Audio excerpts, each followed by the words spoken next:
Hello, everybody. Charlie Kirk here, radio stations across the country. Honored to be with you. Email us your thoughts, freedom@charliekirk.com. I am fired up this morning. Got a lot I want to talk about. And I thought I had the whole show planned last evening. It was a beautiful night in Phoenix, and I was enjoying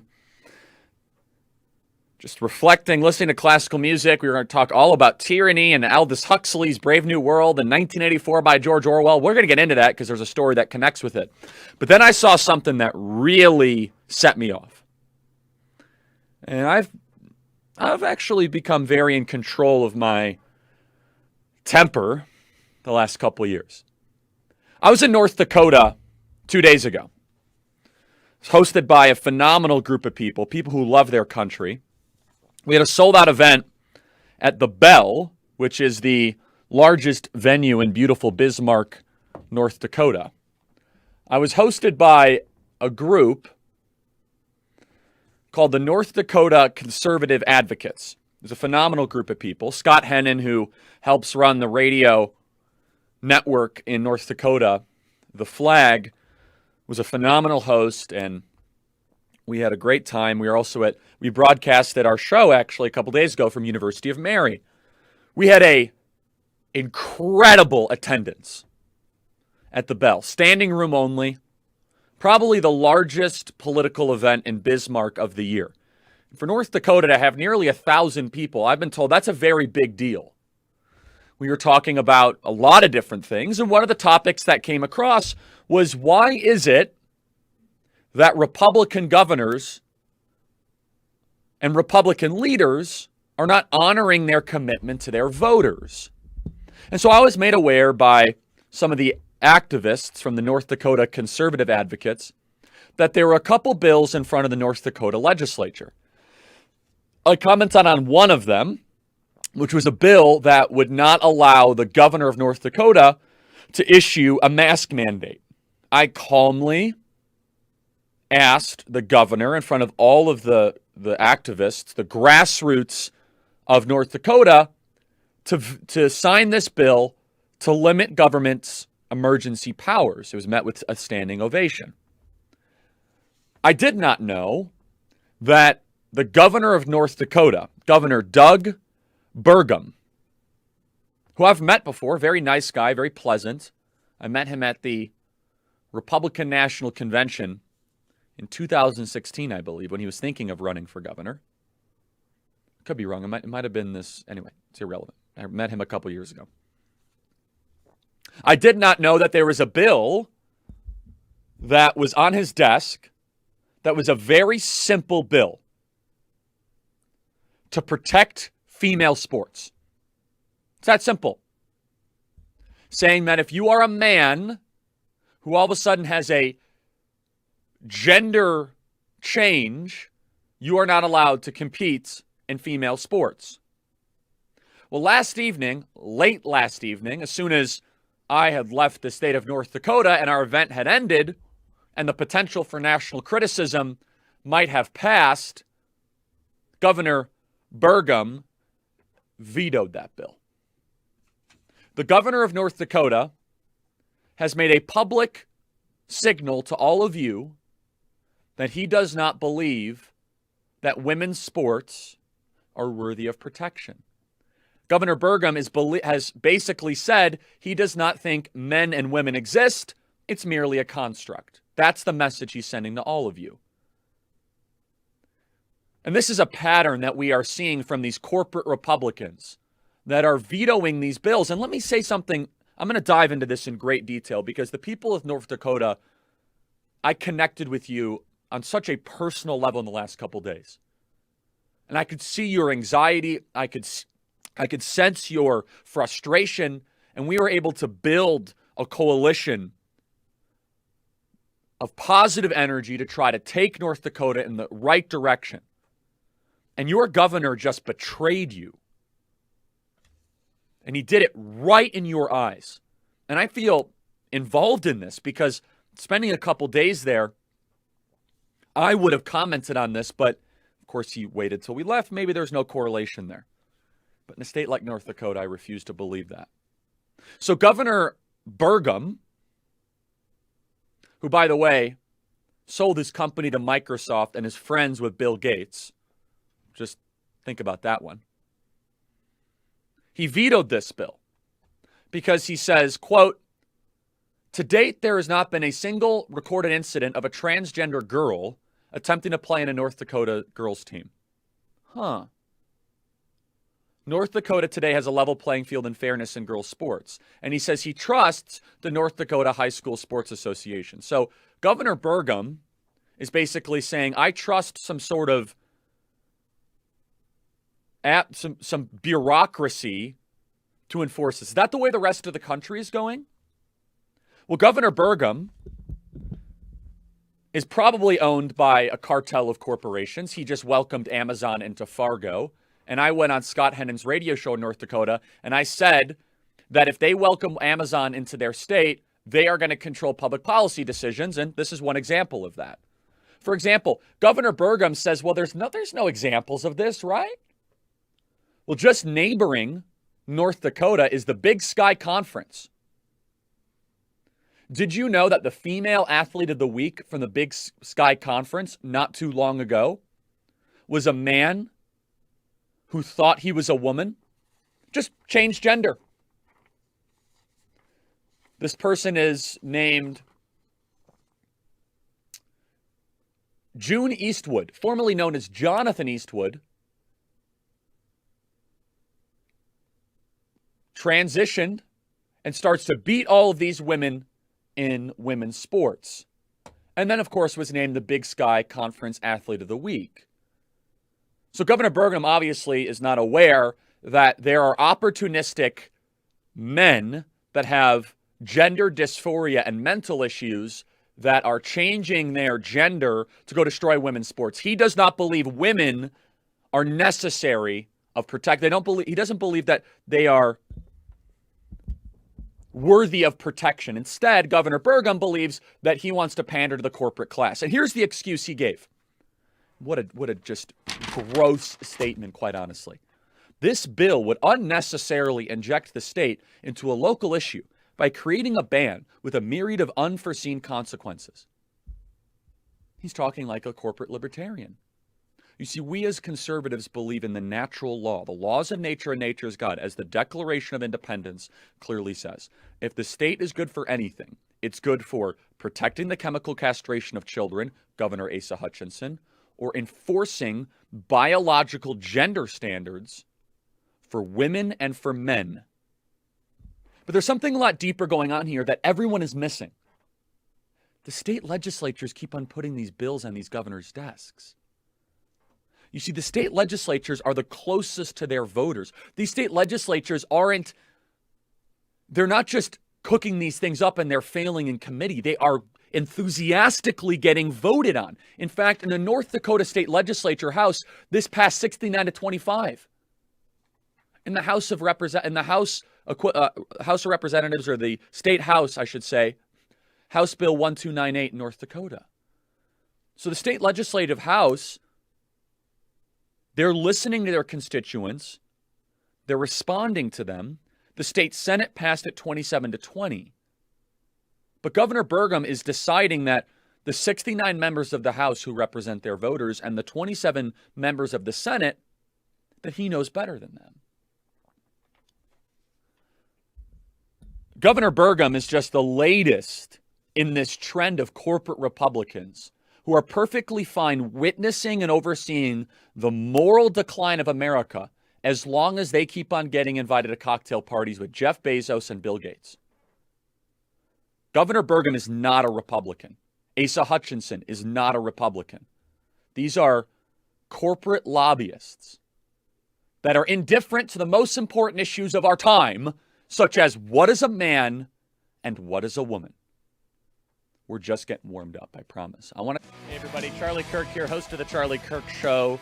We are going through what's happening in North Dakota, which is a trend across the country of Republican governors that are betraying their voters because they want to continue to be invited to cocktail parties or they're afraid of what people will call them. So the governor of North Dakota, Doug Burgum, vetoed a bill that was enthusiastically passed by the North Dakota House and the North Dakota Senate.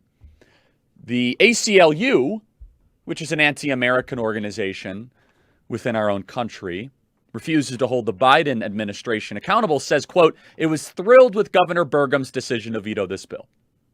If the ACLU is ever thrilled with what you've done when it comes to these issues, you're probably not a Republican. So the ACLU says, quote, "Nobody wins when politicians try to meddle in people's lives like this. Nobody wins when we try to codify discrimination like this." So I have a proposition. We should remove the age requirement for high school sports. We should allow 35-year-old people to go play high school sports.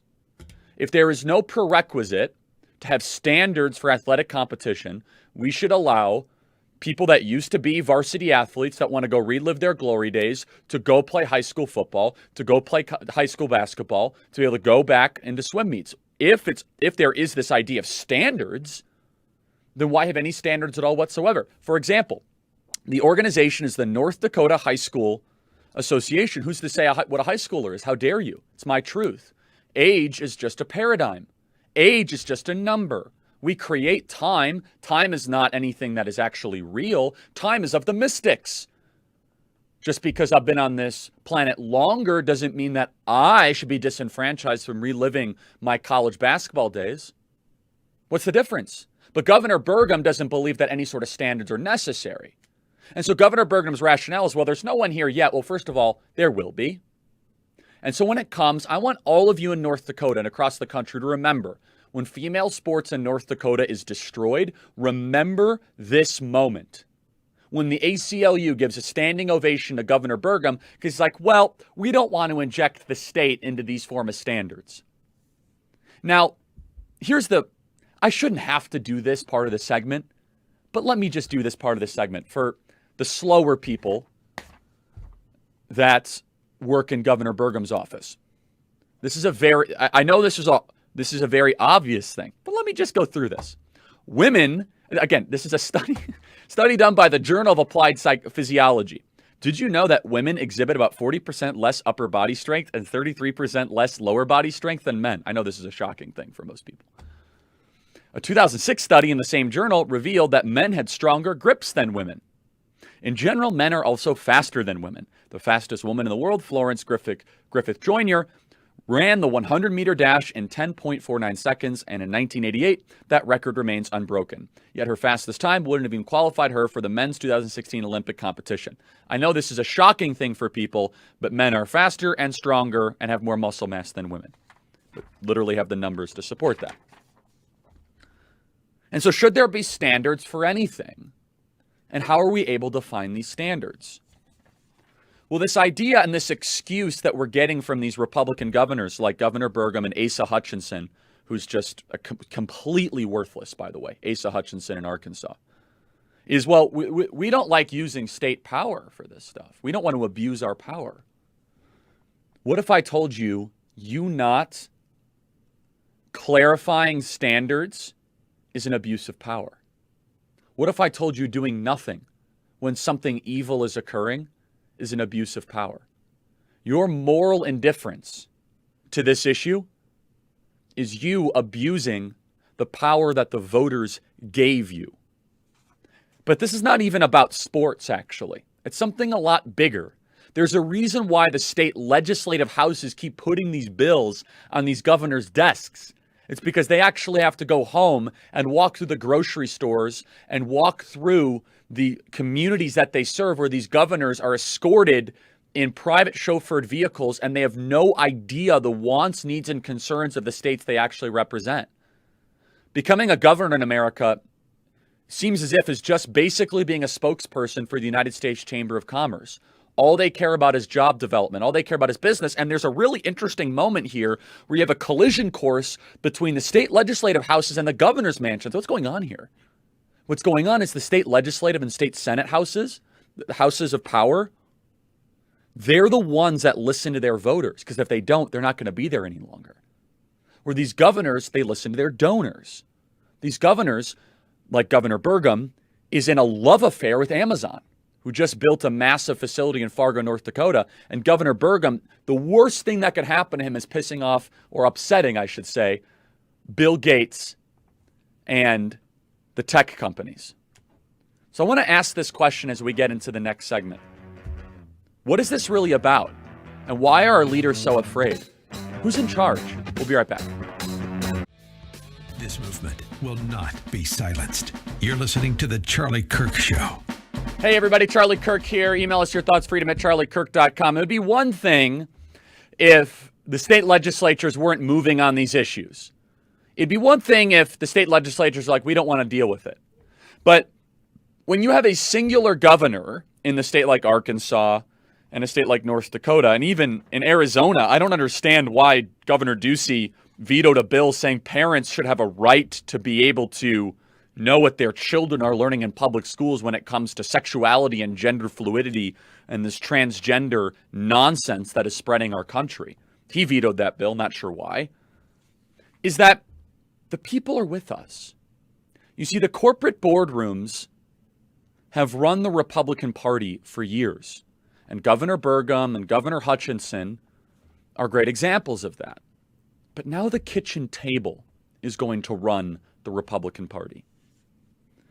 And these governors that have been appointed and have been spokespeople for the United States Chamber of Commerce that are creatures of these tech companies, they're kind of confused why, when they run to the hills in an act of absolute cowardice, that they're not applauded for that. So here's why. None of this is actually about sports. I could go through story after story. There's an MMA story.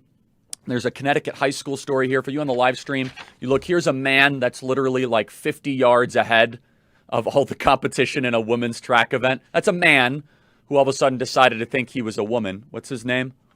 His name is Andrea. I don't want to. I've screwed up a name yesterday. I'm going to correct that, by the way. I'm totally messed up a story yesterday by a name. I apologize to Ashley. I'm going to fix that. Actually, do we have a clip from here? Laura Ingraham had that clip. I'll let Laura Ingraham tell this best. Play tape.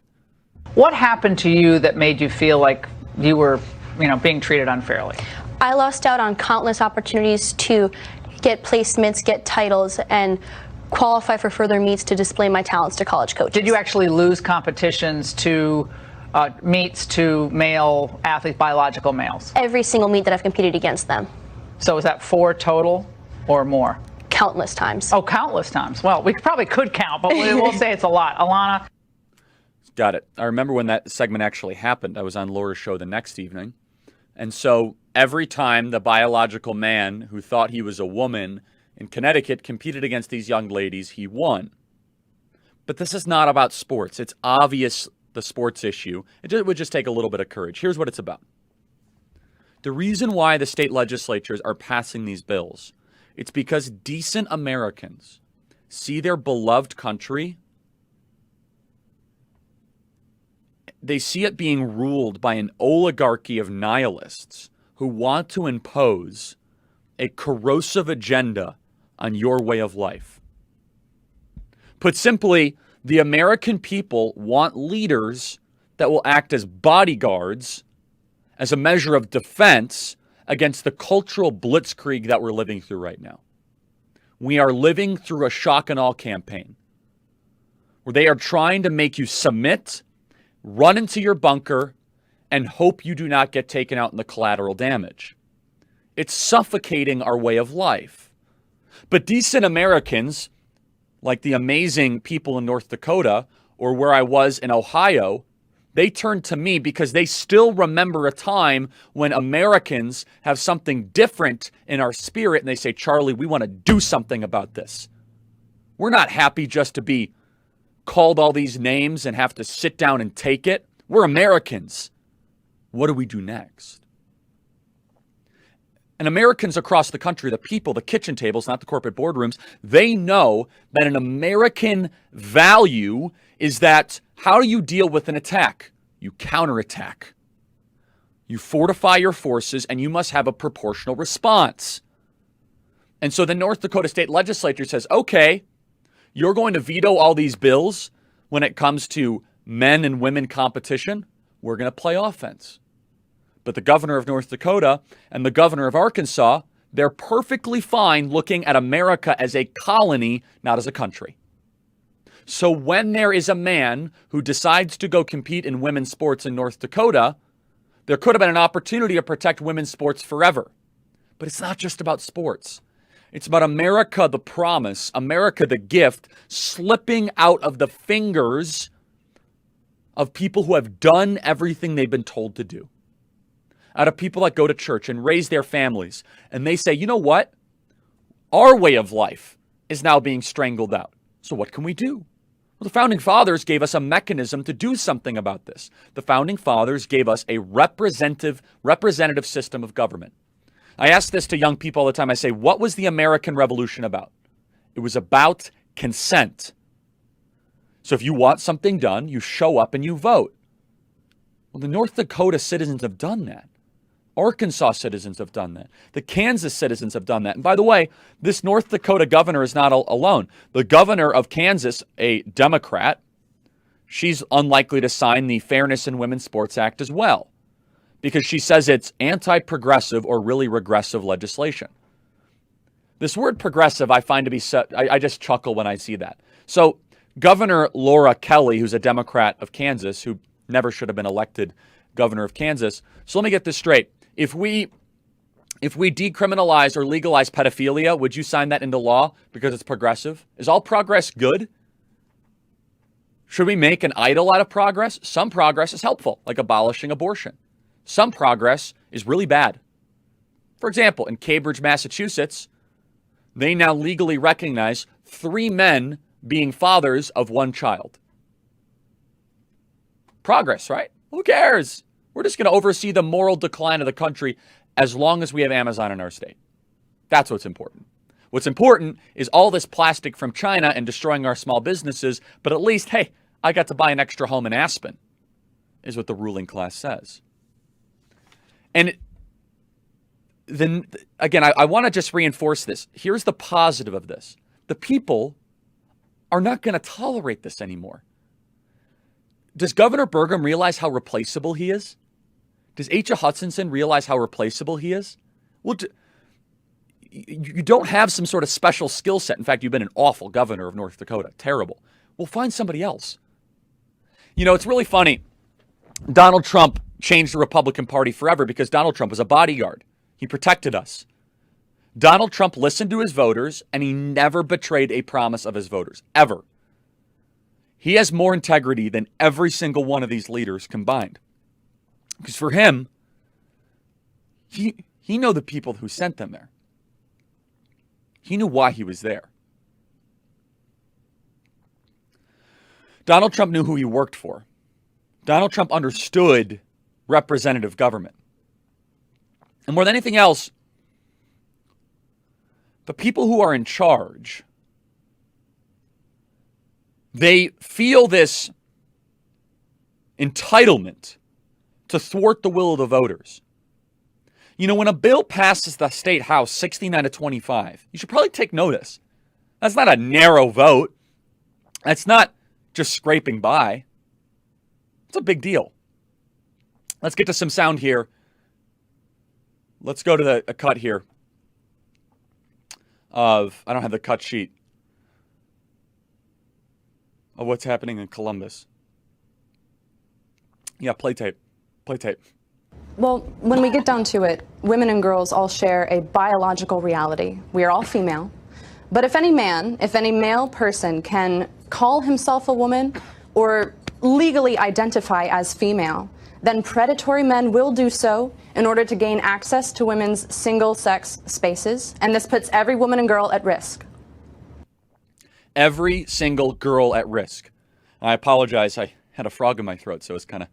That's the problem when you do 2 hours of radio a day and you host all these. Sometimes you're up against a little difficulty there, but we fought through it.